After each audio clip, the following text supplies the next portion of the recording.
welcome to Bearded Meeple. Now when it comes to theme, whether it's a book, a movie, or for that matter even a board game, my go-tos, they tend to be sci-fi, action, and comedy.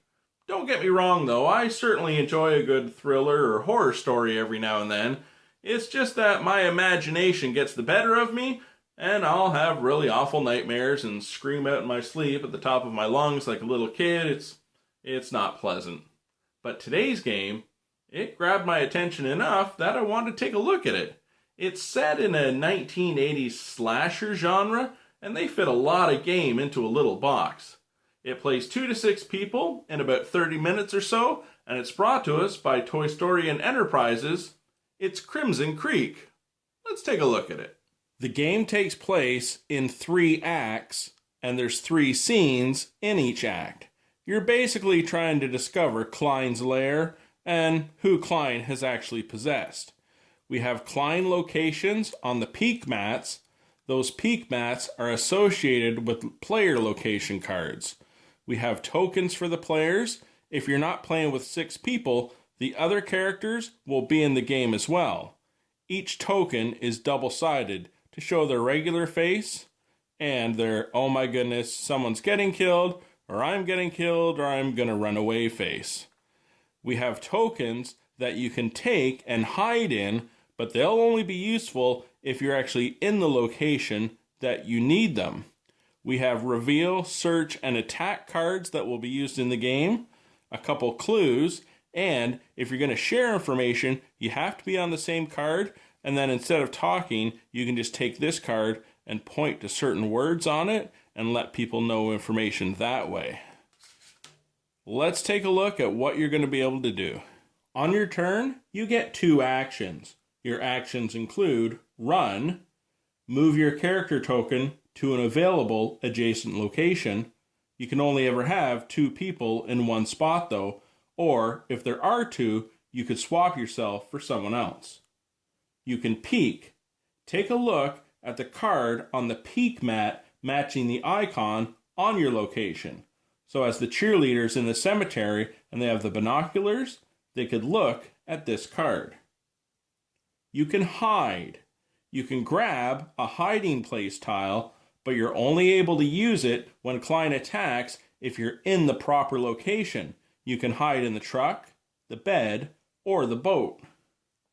You can privately share information using the sharing card. You point to the information that you want to share with a certain person. You can search by going through the search deck and hopefully being able to check out a clue. Each character also has an ability, so for your turn you could use their distinct ability. Or you could declare that you know what Klein's lair is. Whenever a player runs or peeks, the token on the exposure track is moved.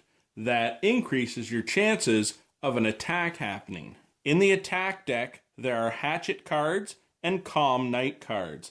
They will vary depending on the act, and depending how many hatchets are needed for a Klein attack. If he does attack, reveal cards will be used, Klein will attack, characters will get a chance to run. Hopefully, 1, you're not killed, 2, you may be able to hide, or 3, just get away.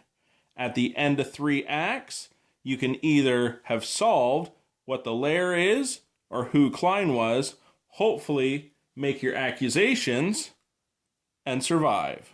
And while the rules for your actions and even your characters and the cards are more in depth, you get the idea of it. You're searching to gather information to try to find this bad boy. And that, my friends, is Crimson Creek. A couple things I would like to say. As I mentioned in the intro, they packed a heck of a lot of game into such a tiny box, and I think it worked. I like how they handled the theme, and I also like the fact that for such a small play area, you have a lot of options on your turn because it's not as easy to solve as you might think.